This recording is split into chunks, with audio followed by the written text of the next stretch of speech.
What's going on, mi gente? Louis the Boiler Man here. Guys, we're here in Merrick, New York. So we have a client that called us a couple of days ago. He wanted to come over here to check this new restaurant he's looking to open up. He's actually a chef. He goes by Henry Rivera. So a big shout out to Henry Rivera for doing some great food. But anyways, he wants to open his first taqueria, which is why we're here to help him out. He wanted to check out his system, which is, you got your exhaust here. This is what exhaust looks like for this hood. This is makeup air onto the right. That's the fresh air going to the kitchen. And of course, you got your refrigeration and your air conditioning. So over here is your cooling for your air conditioning. That's your other air conditioning unit right over here. And these are probably like just a cheese case or a deli case of some sort downstairs, or probably like a walk-in box downstairs. But this takes care of the walk-in box, the air conditioning.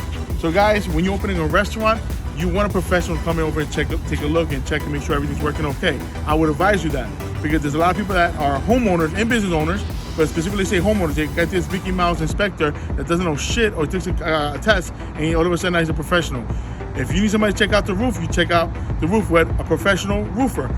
You need somebody to check out your HVAC system, you need a special HVAC specialist to check out your HVAC system. That's what they hired us. I don't do any other inspections but HVAC. So guys, I would advise you, so if you're ever opening a restaurant type of business, you want an HVAC contractor to make sure that, listen, you don't get screwed, because if this stuff is not working, or it's not working at all, it's going to cost him a lot of money. It's going to come out of his pocket, and that's what we're here actually, to save him money and make sure that everything goes smooth for him. And we're here to stand behind the customer, not the landlord. Stay tuned, guys.